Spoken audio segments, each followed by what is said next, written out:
Sa dalawang sulat na ito ay sinikap kong gisingin ang malinis ninyong isipan sa pamamagitan ng pagpapaalala ng ilang mga bagay. Alalahanin ninyo ang mga sinabi noon ng mga banal na propeta at ang utos na ibinigay sa inyo ng Panginoon at tagapagligtas sa pamamagitan ng mga apostol na isinugo sa inyo. Una sa lahat, dapat ninyong malaman na sa mga huling araw ay pagtatawanan kayo ng mga taong namumuhay ayon sa nasa ng laman. Sasabihin nila, si Kristo'y nangakong darating, hindi ba? Nasaan na siya? Namatay na ang ating mga ninuno, ngunit wala pa ring pagbabago buhat ng likhain ng mundong ito. Walang halaga sa kanila ang katotohanang ang langit at lupa ay nilikha ng Diyos sa pamamagitan ng kanyang salita. Nilikha ang lupa buhat sa tubig at sa pamamagitan ng tubig. Sa pamamagitan din ng tubig, ginunaw ang daigdig ng panahong iyon. Sa pamamagitan din ng salitang iyon ay nananatili ang mga langit at ang lupa upang tupukin sa apoy pagdating ng araw ng paghuhukom at pagpaparusa sa masasama. Ngunit huwag ninyong kalilimutan ito, mga minamahal, na sa Panginoon, ang isang araw ay 1,000 taon at ang 1,000 taon ay isang araw lamang.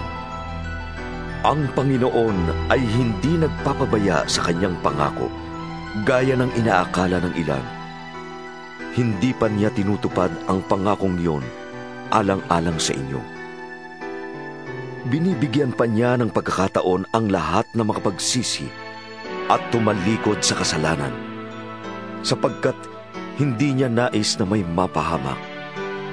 Ngunit ang araw ng Panginoon ay darating na tulad ng isang magnanakaw.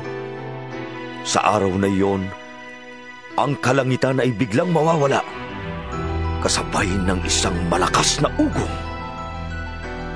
Matutupok ang araw, buwan, at mga bituin. Ang mundo at ang lahat ng mga bagay na naririto ay mawawala. At dahil ganito ang magiging wakas ng lahat ng bagay, maging masunurin kayo sa Diyos at mamuhay kayo ng banal. Habang hinihintay ninyo ang araw ng Diyos, magsikap kayong mabuti upang madaling dumating ang araw na ang kalangitan ay matutupok at ang mga bagay na naroroon ay matutunaw sa matinding init. Naghihintay tayo ng bagong langit at ng bagong lupa na paghaharian ng katarungan, sapagkat ganoon ang kanyang pangako.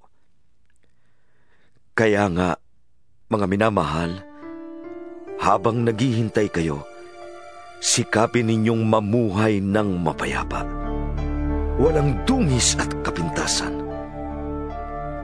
Isipin ninyong kaya nagtitimpi ang Panginoon ay upang bigyan kayo ng pagkakataong maligtas. Iyan ang sinulat sa inyo ng kapatid nating si Pablo. Taglay ang karunungang kaloob sa kanya ng Diyos. Sa lahat ng sulat niya tungkol sa paksang ito, ganito ang lagi niyang paalala. Kaya lang, ang ilang bahagi sa kanyang mga sulat ay mahirap unawain at binibigyan ng maling kahulugan ng mga mangmang at magugulo ang pag-iisip. Ganyan din ang kanilang ginagawa sa ibang mga kasulatan, kaya nga't ipinapahamak nila ang kanilang sarili. Ngayong ito'y alam na ninyo, mga kapatid, dapat kayong mag-ingat upang huwag kayong mailigaw ng mga taong walang sinusunod na batas. At nang sa gayon, hindi kayo matitinag sa inyong mabuting kalagayan. Magpatuloy kayong lumago sa kagandahang loob at sa pagkakilala sa ating Panginoon at tagapagligtas na si Jesucristo. Sa Kanya ang kaluwalhatian, ngayon at magpakailanman. Amen.